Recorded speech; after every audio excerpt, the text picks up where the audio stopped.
A deep regret, Hephaestus and Artemis. As gods, they had the privilege of eternal life, endless time to perfect their craft, expand their power, or simply indulge in the pleasures that existence had to offer. And over the millennia, many had grown arrogant, selfish, believing themselves above consequence. Their mistakes were forgotten, their sins ignored. Who cared? They were gods. They could do whatever they wanted. Aphrodite was no exception. She had always been free, always enjoyed her beauty in the desire she sparked in others. To her, marriage to Hephaestus had never been more than a constraint imposed upon her. Her lovers were countless, her escapades an open secret. And though humans would see her actions as an unforgivable betrayal, she was not human. Why should she abide by their rules? Hephaestus, in his infinite patience, had endured. He had waited for his wife to realize her mistake, to understand the fleeting nature of desire and the importance of loyalty. But centuries had passed, and his faith had worn thin. His hands, the same ones that forged wonders with fire and metal, were empty when they tried to hold his marriage together.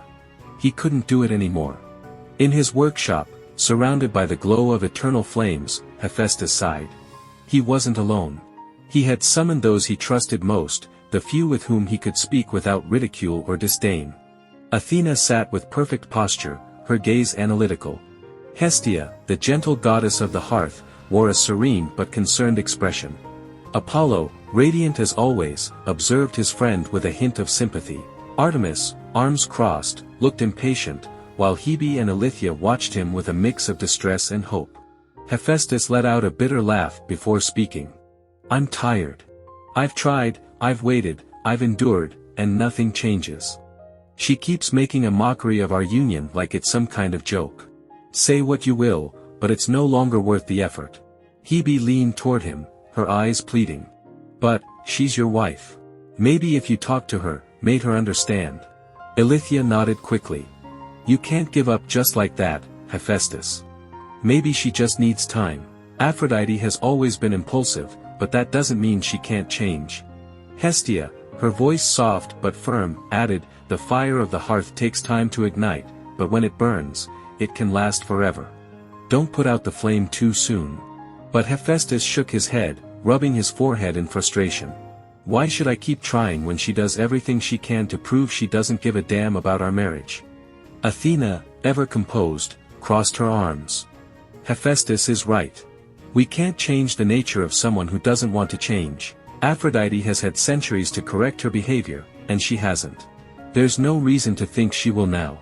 Artemis clicked her tongue, irritation flickering across her face as she stared at a distant point, as if trying to suppress a thought she didn't want to voice. Her cold, distant eyes locked onto Hephaestus, but she quickly looked away, avoiding prolonged eye contact. Finally, she sighed and crossed her arms. "You've given it everything, my friend. And love shouldn't be a constant battle.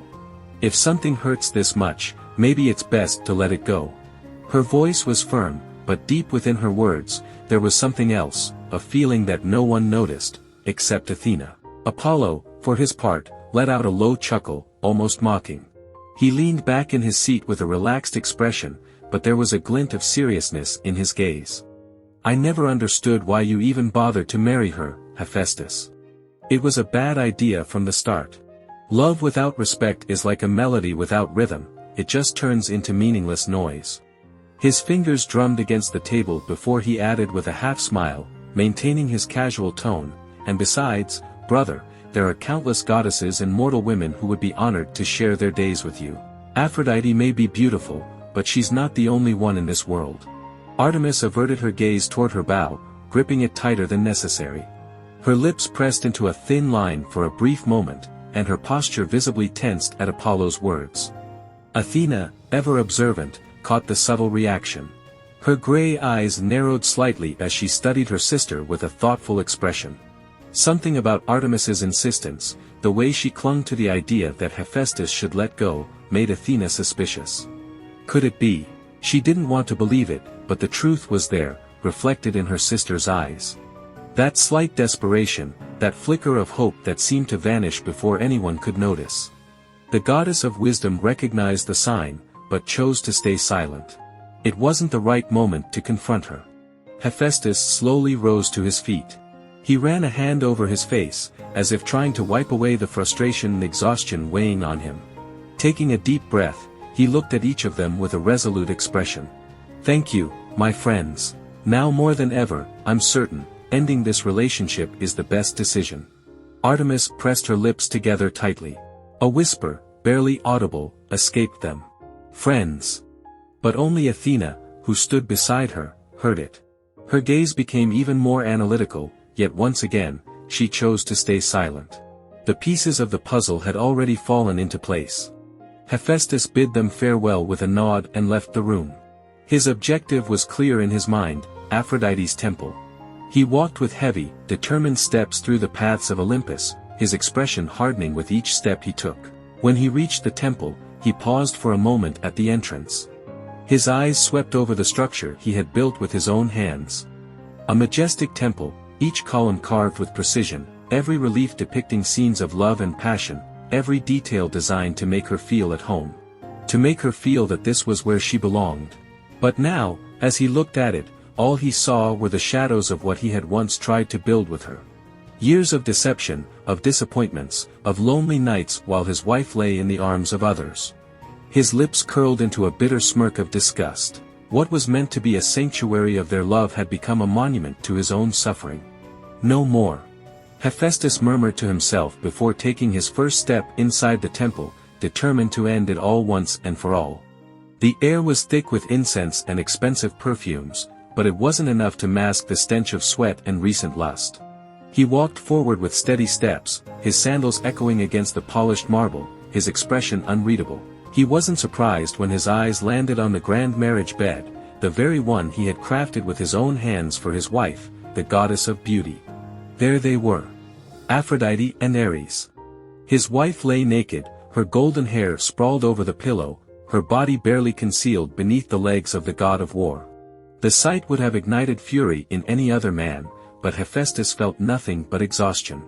The same story. The same humiliation.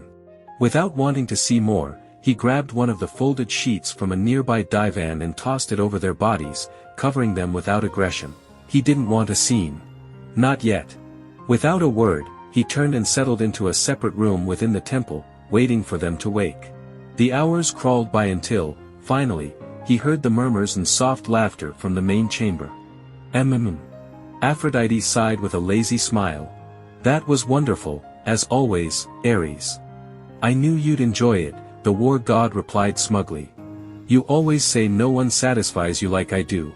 "And it's true," she purred, her voice both sweet and provocative. "Your strength, your passion, it's exquisite. Nothing compares to the feeling of having you inside me. Oh, Aphrodite." Ares leaned in to kiss her neck, but the creak of the door interrupted them.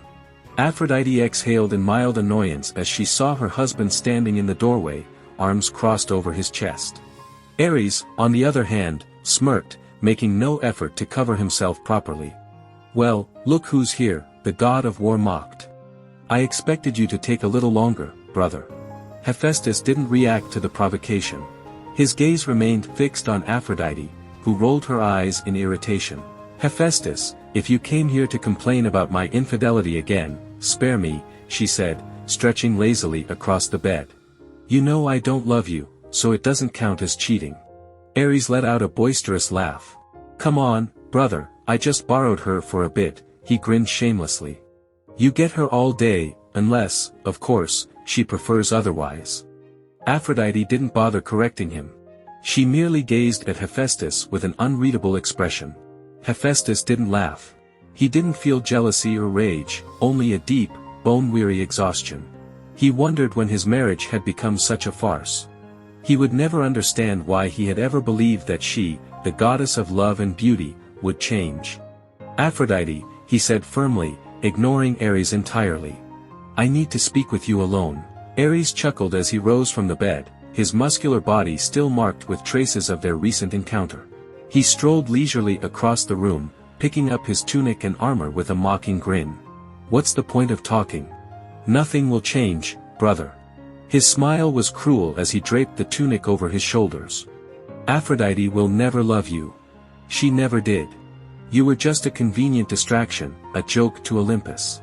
Then, with a smirk, he added, you're the great god of the forge, yet you can't even spark a flame in your own wife. How ironic. Aphrodite narrowed her eyes, shooting him a warning glare. She didn't mind him mocking her marriage, but she sensed he was pushing the limit. The war god fastened his golden bracers, chuckling again. Tell me, brother, do you really think she'll ever love you? She didn't in the beginning, she didn't later, and she won't now. He turned to Aphrodite with a mischievous grin. Isn't that right, love? Aphrodite said nothing. Hephaestus remained silent, his gaze cold and devoid of emotion. Ares, reveling in the lack of response, continued as he adjusted his bracer. Tell me, did you really think those children were yours? His voice was laced with cruel amusement. The whole of Olympus knows the truth, Hephaestus. You were the only fool naive enough to pretend otherwise. They called you father, sure, but everyone knew who their real parent was. Aphrodite shot Ares a deadly glare. She didn't love Hephaestus, that much was true, but the god of fire had been a good father to her children, even when she herself allowed them to be recognized by their true fathers. But mocking that felt cruel, even to her. Still, she said nothing. She couldn't. She was the one who had let things come to this. What did surprise her, though, was Hephaestus' reaction. There was no rage, no pain. Just a low, bitter laugh that filled the temple like the dying echo of a forge going cold. So what if my wife doesn't love me? So what if I'm a joke to Olympus? His eyes burned with something darker than anger. Laugh all you want, because from this day forward, none of that matters. If the children I raised as my own reject me as their father, so be it. Because I will never accept them as mine again. Aphrodite felt her stomach drop. What was he saying? Since when did Hephaestus speak like this? Ares, however, only smirked.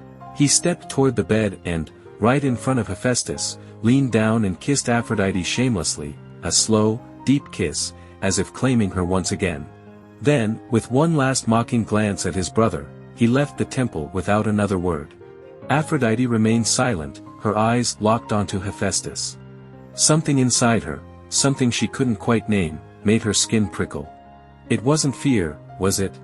The sound of the door closing left them alone in the room. The goddess didn't know what to say for a moment. Something in her husband's gaze unsettled her in a way she didn't fully understand.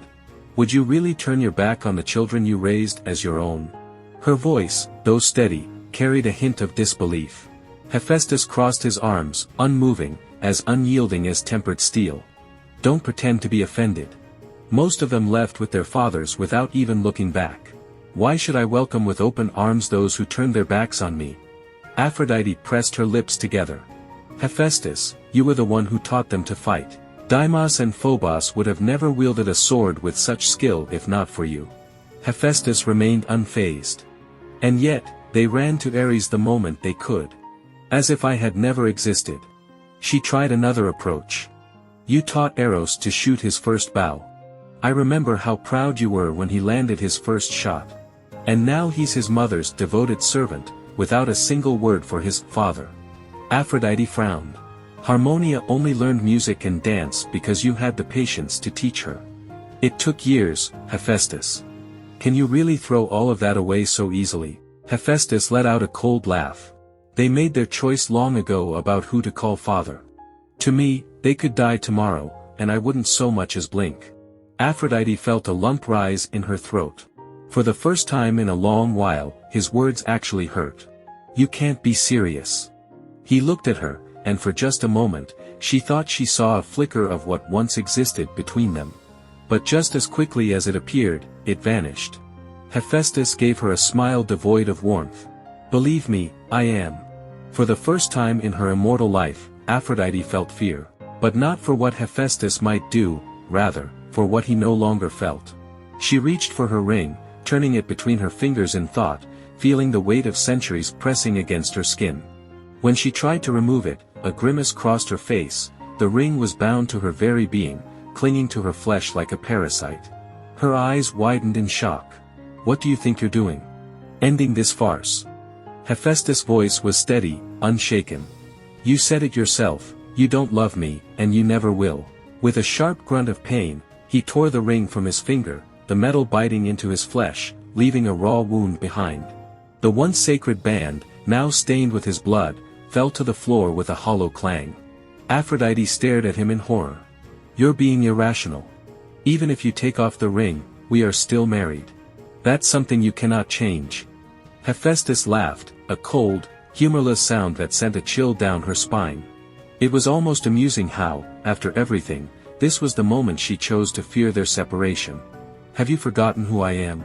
She fell silent, a bad feeling creeping into her chest. "I'm the cursed god who didn't die when his mother threw him to his death. I'm the damned god who fought and conquered the curse that deformed my body. And I'm the pathetic fool who loved you, hoping one day you would see me." His voice, so void of warmth, affected her in a way she never expected. "Do you really think I don't know how to end this union?" Aphrodite had no response. She had never seen him like this. Hephaestus didn't wait for an answer. He extended his hand, summoning a dagger with a gleaming crimson blade, red like freshly spilled blood. A shiver ran down Aphrodite's spine. "What is that? Why can I feel a god's essence in that weapon?" Hephaestus examined the dagger with a satisfied smirk.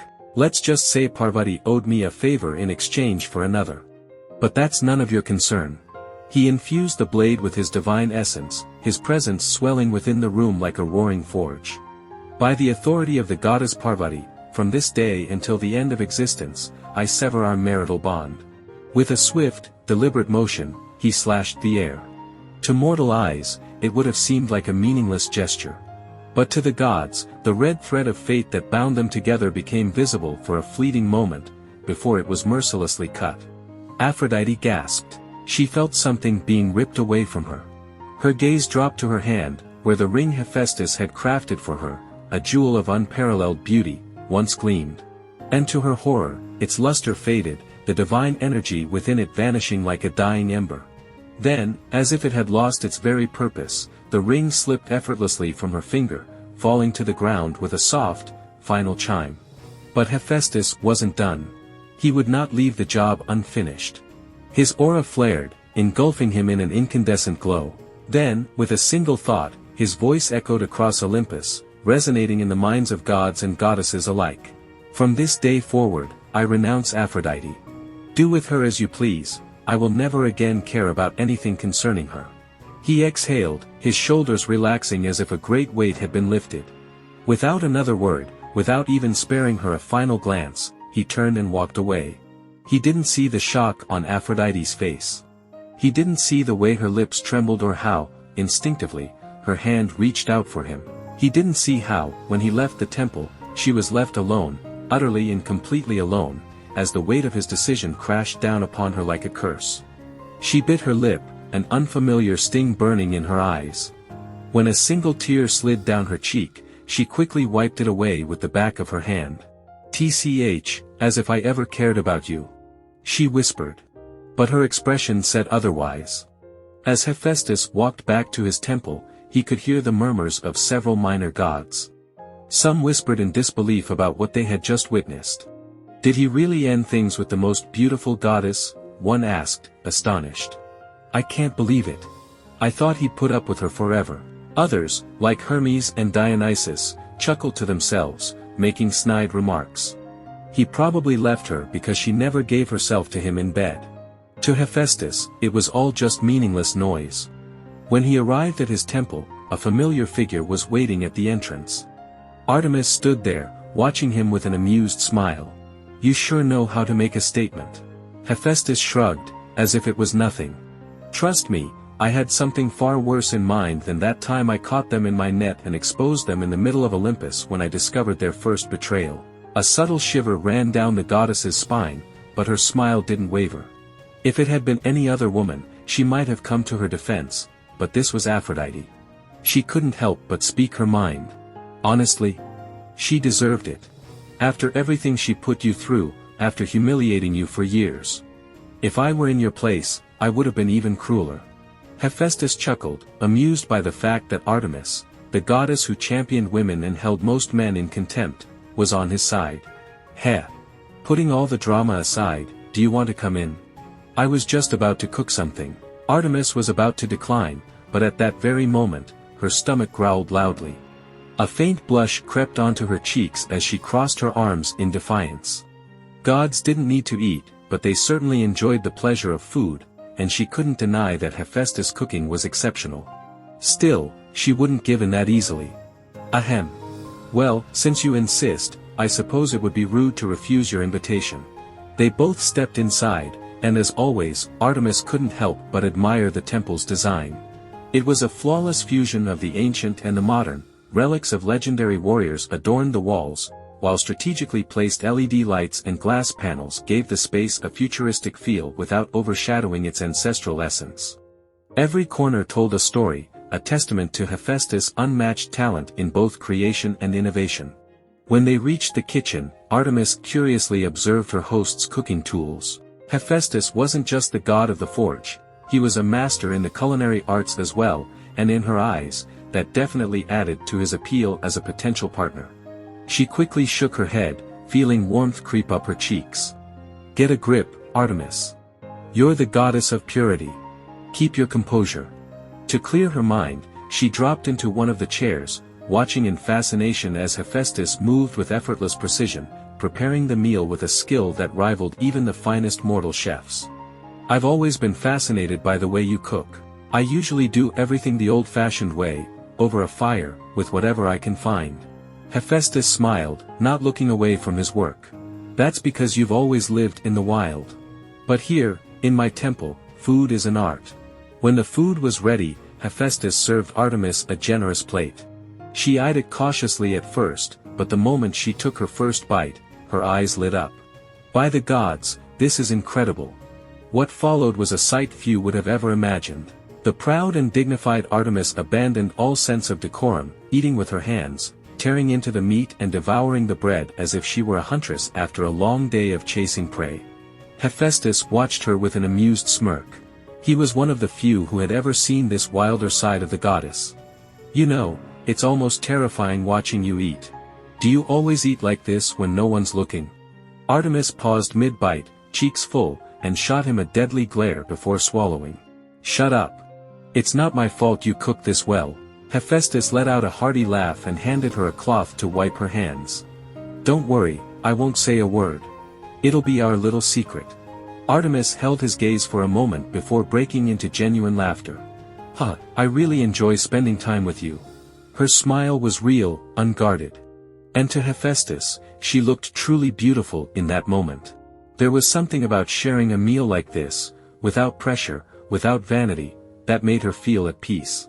With him, she didn't have to put on a facade of untouchable pride or build walls around herself. She could relax, laugh without fear of judgment, feel like the young girl she once was, living with her mother. And that's why she loved Hephaestus. For the first time, Artemis didn't shake off the thought or push it away. She was fully aware of her feelings, but she also knew that if she confessed them, he probably wouldn't believe her. Years with Aphrodite, years of betrayal after betrayal, had made Hephaestus wary of any goddess who approached him with good intentions. Hephaestus noticed she had stopped eating and raised an eyebrow. Wow, now this is strange. You usually eat like you're trying to outdo Thor himself. He let out a playful laugh, and Artemis shot him a glare before joining in. Relax. I was just thinking. She said before taking another bite. Hephaestus eyed her with curiosity. Aha. Don't tell me the great Artemis actually has something on her mind that could make her lose her appetite. The goddess rolled her eyes and rested her elbow on the table. Well, now that you mention it. She hesitated for a moment, debating whether or not she should ask. Finally, keeping her tone casual, but with a look that betrayed her interest, she spoke. Now that you've broken things off with Aphrodite, is there anyone else on your mind? Hephaestus froze for a second. The ease in his expression faded, replaced by something more pensive. Slowly, he shook his head before answering. No. And I have no interest in looking for someone. I'm fine on my own. Like Apollo always says, it's better to be alone than in bad company. Oh, come on. Don't tell me you actually plan on being alone for the rest of eternity. She leaned her chin on her hand, watching him closely. Hephaestus let out a deep sigh, his gaze drifting into the distance. It's not that. It's just that, even now, even after I've grown stronger, even though I'm no longer the deformed god everyone used to scorn. I can't erase the way they looked at me. The disgust on their faces when they saw me for the first time. So few were ever kind to me from the start. That's why I can't imagine anyone from this place as my partner, because no matter how much time passes, I'll never forget how they saw me when I was ugly. Artemis felt a pang in her chest. She cursed herself. She had looked at him that way too, though for a different reason. Back then, after what happened with Orion, her heart had been filled with hatred toward men. She couldn't trust any of them. But over the centuries, Hephaestus had proven to be different. Over time, she had grown close to him. And even more than that, she had developed feelings for him. She lowered her gaze, taking her final bite, but her expression had changed. Guilt settled in her chest. Setting her utensils aside, she spoke in a more serious tone. Hephaestus. I'm sorry. The smith blinked, surprised. Why are you apologizing? She bit her lip. Because I was one of those people. Because there was a time when I looked at you with rejection too, but not because I thought you were ugly or unworthy. I hated all men back then. And I didn't realize that you weren't like the rest. I've carried that guilt for a long time. I truly am sorry. A heavy silence fell between them. Hephaestus studied her carefully. And then, he saw something he hadn't expected, a single tear rolling down Artemis's cheek. She quickly wiped it away with her sleeve. "Tsh, forget I said anything." Hephaestus smiled softly. "You know I won't." She looked away, warmth rising to her cheeks. "Don't make me say anything else cheesy. You know I'm terrible at this." She pressed her lips together, feeling clumsy over her own reaction. She had never been good at handling emotions like this, and Hephaestus knew it all too well. The god let out a light chuckle and slowly rose from his seat. She sensed his movement but didn't dare turn to look at him. She was still too embarrassed to meet his gaze. But then, her body tensed slightly as she felt him approach. Before she could react, she felt the warmth of Hephaestus behind her, his arms gently wrapping around her shoulders, his chin resting softly atop her head. "I forgave you a long time ago, silly." Artemis closed her eyes for a moment, feeling a weight lift from her heart. She hadn't even realized she had been holding her breath until she let it out in a shaky sigh. He didn't hold her tightly. He wasn't trying to keep her there, he was just present, offering her his warmth. His quiet reassurance. And that disarmed her more than she expected. "You have no idea how much that means to me." Her voice came out softer than she had intended, and Hephaestus could feel it vibrate against his chest. He smiled, resting his cheek against her hair. "I know. But I also don't want you tormenting yourself over something that's already in the past." She swallowed. "It's hard not to when I know I was one of the people who looked at you with disgust back then." Hephaestus exhaled, a quiet note of resignation in his breath. "You were young. We all were. You can't blame yourself for following Olympus's way of thinking. What matters is who you are now." She lowered her head slightly and placed her hand over his, which still rested on her shoulder. "And now, I want to be someone who stands by your side." His eyes narrowed slightly, caught off guard by the sincerity in her voice. For a moment, he didn't know what to say. Artemis was one of the few goddesses he trusted, one of the few who had never expected anything from him other than his companionship. But, what did she truly mean by those words? His grip loosened slightly, giving her the chance to step away if she wanted to. But she didn't. Instead, she intertwined her fingers with his, giving his hand a gentle squeeze. "Hephaestus, if you ever decide that you want someone by your side again." She swallowed, feeling her heart pound against her ribs as she finished her confession. "I want you to think of me." The god of the forge stared at her, eyes wide. It wasn't a direct confession, yet somehow, it was. He felt something strange in his chest, a warm sensation he hadn't experienced in a long time. It was different from the shallow attraction he had once felt for Aphrodite. This was peace. Tranquility. Something real. Hephaestus closed his eyes for a moment, leaning into her just a little more, savoring the warmth of the moment. Finally, his lips curled into a faint smile as he spoke in a quiet, almost whispering voice. "I'll think about it." Artemis exhaled softly, relieved. For her, that was enough. They stayed like that for a long while, no words needed. The silence between them wasn't awkward, on the contrary, it was comforting. But as the night wore on, Artemis eventually had to rise. "I suppose it's time for me to go." Hephaestus nodded, standing up alongside her. "Yeah. But, thank you for coming. And for having dinner with me. Don't say it like it's a favor. I love your cooking." She grinned playfully before her expression softened, a hint of shyness in her gaze. "Anne. I love spending time with you." Hephaestus looked away, a faint blush dusting his cheeks. I enjoy it too." Without another word, Artemis gave him a warm embrace before turning toward the exit. She pulled open the door and stepped outside, only to halt abruptly as a figure approached along the stone path. Aphrodite. The goddess of love wore her usual charming expression, that effortless air of superiority lingering in her posture. But the moment her gaze landed on Artemis stepping out of Hephaestus's temple so late at night, her eyes sharpened, and a subtle frown creased her perfect features. Artemis didn't let the moment go to waste. Without overthinking, she spun on her heels, swiftly returned, and before Hephaestus could react, she pressed a kiss close to his lips. A mere brush, fleeting and delicate, yet intimate enough to be seen as something more. As she pulled away, Hephaestus looked at her in shock, but Artemis didn't stop. She turned toward Aphrodite, and with a mischievous smile, she mouthed the words slowly, ensuring the goddess of love could read them with ease. "He will be mine." Aphrodite's eyes widened in disbelief, and for a brief moment, her perfect composure cracked. Just as she opened her mouth to let out an indignant exclamation, Artemis vanished in a flash of silver light, leaving the two former spouses alone in the charged silence. Hephaestus calmly crossed his arms, watching Aphrodite with a neutral expression. He said nothing. He simply waited. Aphrodite stepped forward until she stood close to him, her lips pressing into a thin line. What was she doing here so late?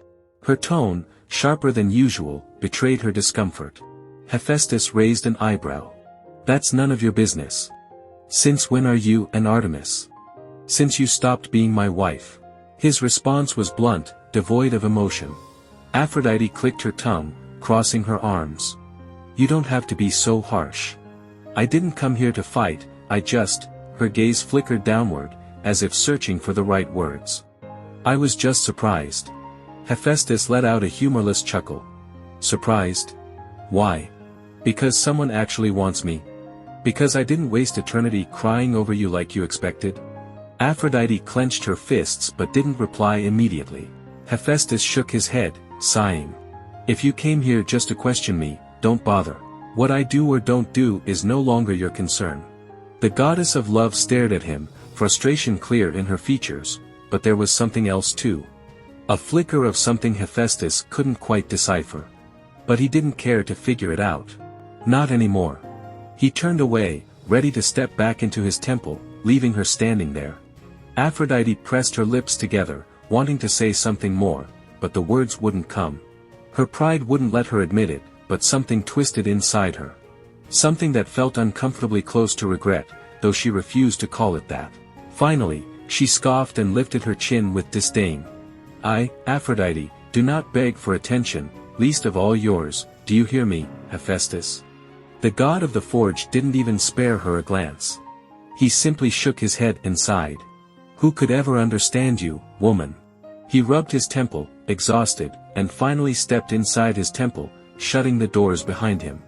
Aphrodite stood there for a few seconds, staring at the closed doors with a deep frown. Eventually, she clicked her tongue and stormed off, her steps quick and sharp. Frustration burned in her chest, and the more she thought about what had happened, the more convinced she became that it was all Hephaestus's fault. As she walked, gods and demigods alike turned to admire her, their gazes filled with admiration and longing. One, bold enough to try his luck, approached her, wrapping a light hand around her waist with a playful grin. "Aphrodite, you look tense. Maybe you should let someone help you relax." She barely spared him a glance, not even slowing her pace. With an effortless, elegant motion, she reached up and lightly pushed his face away, brushing him off as if he were nothing more than an inconvenience. "In your dreams, mortal."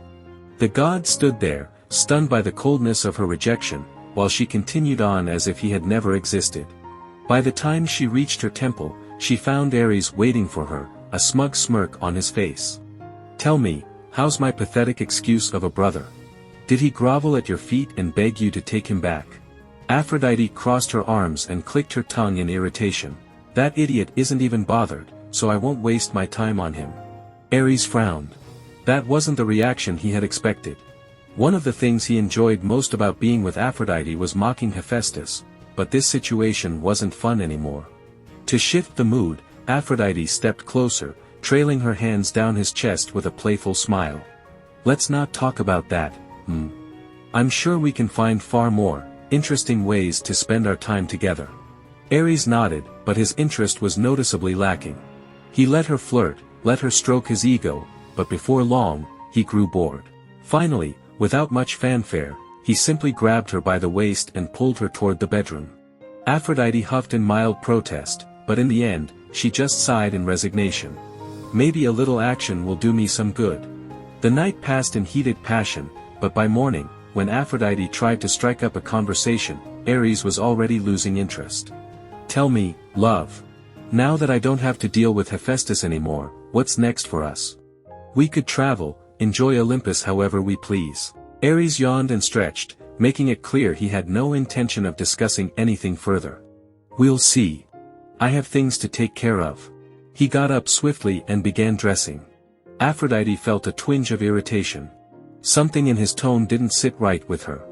"That's the same thing you said when I told you I was about to give birth to your children," she muttered, her voice laced with quiet resentment. If there was one flaw she despised in her lover, it was his complete lack of responsibility, his habit of disappearing for long periods, conveniently avoiding his duties as a father. Ares shot her an unimpressed look. "That's war, my love. It doesn't wait." He finished adjusting his armor and, just before stepping out, blew her a lazy kiss with his fingers. Aphrodite lay back on the bed, wrapped in golden silk sheets, staring at the ceiling. A weight on her chest bothered her, but she decided to ignore it. He would return, as he always did. But then, an uncomfortable thought crossed her mind. Hephaestus used to want to spend time with her, to talk, to share special moments. And she always found excuses not to be with him. But now it was Ares who was giving her excuses. She shook her head, trying to push those thoughts away, and turned onto her side. "Anyway, they do love me. Right? So I shouldn't worry." But days passed. Weeks turned into months, and months into years. And every time Aphrodite tried to share a tender moment with Ares or any of her lovers, they all seemed to avoid her in some way. They changed the subject, laughed awkwardly, or wasted no time in rushing her to bed for a passionate encounter. At first, she didn't pay it much mind, after all, lust was part of her domain.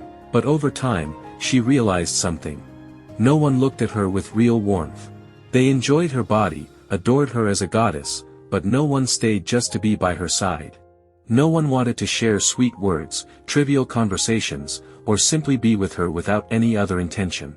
"I'm the goddess of love, and yet, all they want is my body."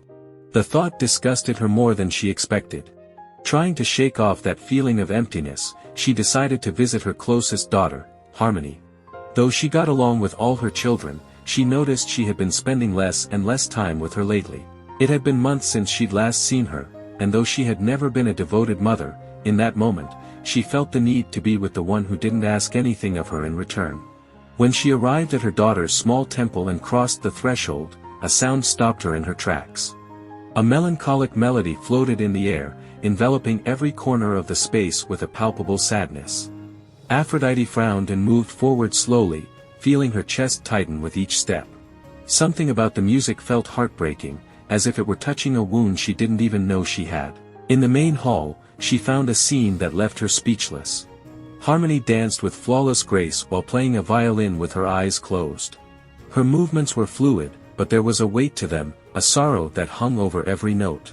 Aphrodite felt a chill run down her spine and, without realizing it, placed a hand over her chest, feeling a sharp pain. "Stop," she whispered, but the music continued. Her distress grew, and her voice rose, uncontrolled. "I said stop."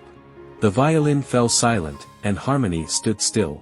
When she opened her eyes, Aphrodite noticed the tears sliding down her cheeks. "What are you doing?" the goddess asked, trying to keep her composure. Harmony looked away. "Nothing."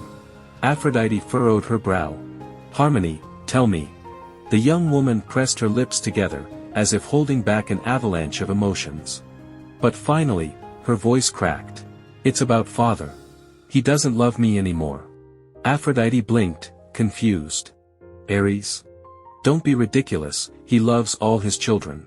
The change in Harmony's expression was immediate. Her gaze turned venomous, filled with such intense hatred that Aphrodite instinctively took a step back. "Ares is not my father." Her shout echoed through the temple. "You manipulated me, made me think I'd be happier choosing Ares over my real father. But tell me, where was Ares when I took my first step? Where was he when I had my first nightmare? Where was he when I learned to speak?"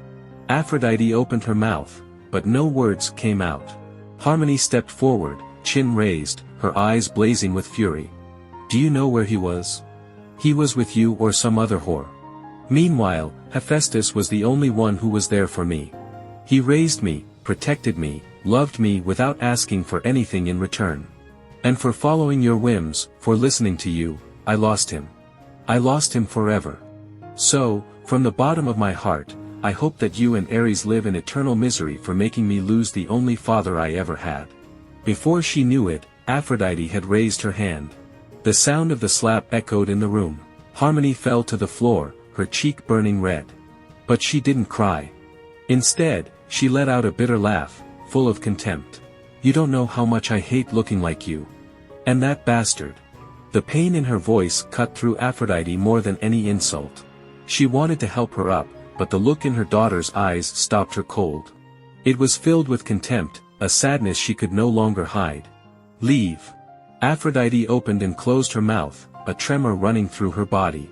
"Harmony, I just... leave." Her daughter's heart-wrenching scream pierced through her like a dagger. Aphrodite felt her world shatter with that cry. For centuries, she had been loved, desired, revered, but in that moment, none of that mattered. The disdain in her daughter's eyes weighed on her more than 1,000 rejections. With her heart shattered, she turned and left the temple, not daring to look back. The tears blurred her vision, feeling each step pull her further away from her daughter and deeper into an unbearable despair. The night air was cool, but it did nothing to soothe her anguish. Aphrodite reached her temple almost without realizing it, her makeup smudged and her gaze lost. As soon as she crossed the threshold, a deep voice pulled her from her thoughts. And now what? Ares was reclining on a couch, holding a glass of wine with a carefree smile. However, when he saw her face streaked with tears, he clicked his tongue in annoyance. "Tell me you're not here to cry over nonsense." Aphrodite felt a lump in her throat, but still tried to speak. "Harmony. She hates me." Ares raised an eyebrow, clearly uninterested in the matter. He took a sip of his wine before responding with a bored tone. "Oh, poor thing. Like that matters." Aphrodite felt her anger mix with the pain, a whirlwind burning in her chest. "She's our daughter, Ares." Ares, unfazed, set his glass aside and looked at her with indifference. "You wanted to have her, not me." His voice was cold, detached. "If she hates you now, it's not my problem." She felt her soul shatter. All she wanted at that moment was a hug, some comforting words, something that would tell her she wasn't completely alone. She approached him, touching his arm desperately. "Please. I need you to listen to me." But Ares was not the kind of god who listened. Instead, he grabbed her wrist forcefully and yanked her. "You've talked enough." Aphrodite felt fear mix with her sadness as he pulled her toward the bedroom. She tried to break free, but Ares was stronger. "Ares, I'm not in the mood." Her voice cracked. "Let me go. Stop playing hard to get." He muttered as he closed the door behind them. What followed was torment. Her screams were drowned in the silence of the night. Hours later, Aphrodite lay in bed, naked, without dignity, without anything. Her gaze was empty, lost in the ceiling. Her lips trembled into a broken smile as she whispered in a muted voice, "He was always right. Others only desire my body, not my heart." Slowly, she turned her head, seeing the ring that Hephaestus had given her on their wedding day. Its shine was gone. She crawled across the bed and took it in both hands, feeling the cold metal on her skin. Silent tears rolled down her cheeks as she pressed it to her chest, as if trying to regain a warmth that no longer existed. I made a huge mistake. The emptiness in her heart was unbearable. She closed her eyes, clinging to the ring as if it could return everything she had lost. But she felt nothing. No love. No desire. Not even the comfort of the memories when Hephaestus had been by her side. Only the weight of her mistakes, sinking her into an infinite loneliness, colder and crueler than any divine punishment. Years passed, but for the gods, a decade was just the blink of an eye. Aphrodite's temple, once overflowing with beauty, laughter, and eager worshippers, was now a sad reflection of what she herself had become. On the pink marble throne, the glamorous and charming goddess of love was no longer present. Instead, a disheveled and bitter figure clung to a cup of diluted wine. The three Charites, Aglaia, Euphrosyne, and Talia, watched her uneasily from a corner. "My lady. You should rest. You haven't slept in years." Aglaia's soft voice broke the silence. Aphrodite let out a bitter laugh, full of resentment and pain. "For what? Who cares what I do? Nothing matters anymore." Her voice was sluggish, clearly affected by the alcohol. She took another sip and carelessly dropped the cup. Her glassy, unfocused eyes stared into nothingness as she whispered with a broken smile, "No one loves me, they never did. Those bastards. I gave them my soul, and in return, I got nothing." Euphrosyne stepped forward, frowning. "That's not true. Your people still worship you. And we. You're here because you have to be, not because you care." Aphrodite raised her voice in fury, her chest heaving with agitation. She grabbed the cup and threw it against the wall, watching as the crimson wine slid down the marble like spilled blood. Talia stepped back in fear. The other two exchanged sad glances before bowing their heads in reverence. "Lady, no matter what you think, we will always be by your side." Without saying more, they left, leaving the hall in unbearable silence. Aphrodite sighed, collapsing into her seat. Her life. Her existence. It all felt like a senseless joke. She allowed herself to think about what she had lost. It wasn't just her daughter. It wasn't just her prestige. Although both hurt, neither compared to the real torment that consumed her, losing Hephaestus. She had taken him for granted, she had despised him, she had spat in his face when he had only offered her love. And now, too late, she realized how much he had meant to her. She was supposed to be the goddess of love, and yet, it was she who had destroyed her own marriage. That thought was punishment enough, but the pain intensified when she remembered the rumor she had recently heard. Hephaestus and Artemis had made their relationship official. And none other than with the blessing of Rhea. He knew that neither Zeus nor Hera would approve, but nothing that a smile from Rhea, one that promised hell if they intervened, couldn't fix. In the end, it was enough to make their children keep quiet. After all, who would dare challenge the grandmother of the gods? Aphrodite sighed. She was exhausted, consumed by a mix of fatigue and suffering. The mental image of Hephaestus smiling alongside Artemis was like a poisoned dart, straight into her pride and, worse yet, into her heart. A thunderclap echoed through the sky, shaking the very foundations of Mount Olympus. Aphrodite sighed, knowing exactly what it meant. Zeus was calling all the gods to a meeting. The grand golden hall soon filled with deities. Crossed conversations, expectant glances, and the glow of the most powerful gods illuminated the room. Aphrodite appeared in one corner, her tunic wrinkled and her hair disheveled, signs that her mood was far from the vanity she once exuded. As Zeus and Hera spoke about the current state of mortals, mentioning how humanity had stopped worshipping them and how their technology had pushed the gods into the background, many of the gods barely paid attention. Some murmured among themselves, while others just watched with boredom. Ares, for his part, didn't even pretend to listen. Leaning on his throne, he absent-mindedly toyed with a dagger, spinning it between his fingers with total indifference. For him, the fate of mortals was irrelevant. If they no longer offered sacrifices or prayers, so be it. War would always exist, with or without their veneration. Aphrodite, however, did pay attention, or at least she tried. Her mind was too occupied with her own misery to care about what Zeus was saying. Her eyes drifted toward Hephaestus and Artemis, sitting together at the other end of the hall. She whispered something to the god of the forge, and he responded with a faint smile. Aphrodite clenched her fists. The goddess of purity in the hunt, always so distant, now seemed completely comfortable beside her ex-husband. Rhea had blessed them, Olympus accepted them. And she, the goddess of love, was alone. Ares, sitting next to her, watched her with a gleam of amusement in his crimson eyes. He leaned slightly toward her and murmured in his typical insolent tone, "You look different, but just as provocative." Aphrodite slowly turned her head, her gaze cold and filled with disdain. "Shut up, Ares. I don't have time for idiots." From his seat, Hermes leaned forward with a mocking smile. Well, who is this woman and what did she do with the goddess of love? Aphrodite, did you fight with your reflection or just decide to look like a beggar? Aphrodite narrowed her eyes. Even like this, I still look better than you, Hermes. If you were a little more graceful, maybe you wouldn't have to bribe the nymphs to hang out with you. A muffled laugh spread through the hall. Hermes forced a smile, though his pride had been wounded. Ares burst out laughing, clearly entertained by her attitude. Without asking, he threw an arm over her shoulders and leaned toward her with his usual arrogance. "Come on, darling. Relax. I'll take you out for some fun after this." Aphrodite felt a pang of disgust. With a sharp movement, she slapped his arm off and stood up from her throne. She approached him, her eyes burning with fury, and jabbed her finger into his chest, each word laced with venom. "I'll say it one more time, Ares, go fuck yourself. Find a whore or use your hand to get off. And stop bothering me, asshole." The hall fell silent for a moment. Some gods turned with interest, while others pretended to ignore the scene. With that, she left the hall, leaving behind an uncomfortable silence.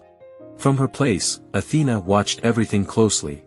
She had always thought that Aphrodite wouldn't be affected by the separation from Hephaestus, but now, she couldn't ignore the obvious: the goddess was broken. The meeting ended, and the gods began to scatter. Hephaestus and Artemis teleported to a peaceful valley, far from the noise. Artemis looked at him with curiosity. "I saw your look, when Aphrodite spoke. Are you worried about her?" she said, recalling the earlier scene when Aphrodite lost her composure with Ares and left the room. Hephaestus shrugged. "I don't know. I guess I feel pity. But you don't have to worry. Any feelings I had for her died even before we separated. My world now is you." Artemis smiled, a slight blush on her cheeks, and reached out to take his hand. She stood on tiptoe and kissed him. Her face flushed even more. She used to focus only on hunting and training her hunters, but now it was different. She had not just a friend, but a companion who would stand by her side until the end of time. Hephaestus smiled at the shy kiss from his partner. For the first time in centuries, he felt that he could finally fulfill his dream, to have a loving wife and, maybe in the near future, build a family. Meanwhile, in the temple of the goddess of love, Aphrodite was drunk on her throne, drinking straight from a bottle of the strongest wine. But it wasn't for celebration. Her face reflected all her pain. "I was wrong. I was wrong. Why? Why was I so stupid?" she murmured over and over while crying uncontrollably. Aphrodite let the bottle fall, and it rolled across the marble with a hollow sound. Her tears fell incessantly, soaking her lap as she murmured between sobs. "I had everything. And I destroyed it with my own hands." Her reflection in the spilled wine stared back at her, disheveled, broken, unrecognizable.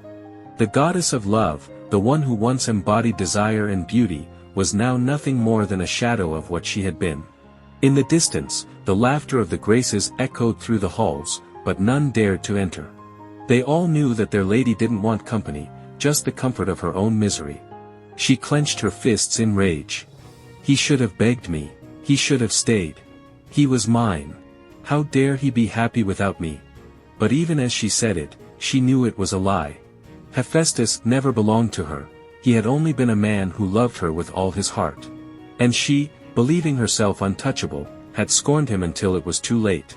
The echo of her bitter laugh filled the empty temple.